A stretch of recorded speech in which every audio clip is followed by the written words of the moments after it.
కొణిదెల పవన్ కళ్యాణ్ అనే నేను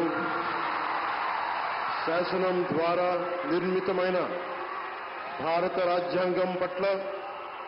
నిజమైన విశ్వాసం, విధేయత చూపుతానని,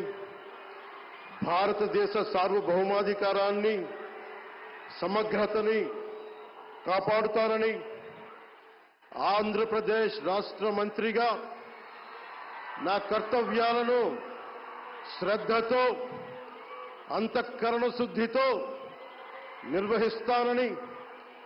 భయం గాని, పక్షపాతం గాని, రాగద్వేషాలు గాని లేకుండా రాజ్యాంగాన్ని, శాసనాలని అనుసరించి ప్రజలందరికీ న్యాయం చేకూరుస్తానని దైవ సాక్షిగా ప్రమాణం చేస్తున్నాను.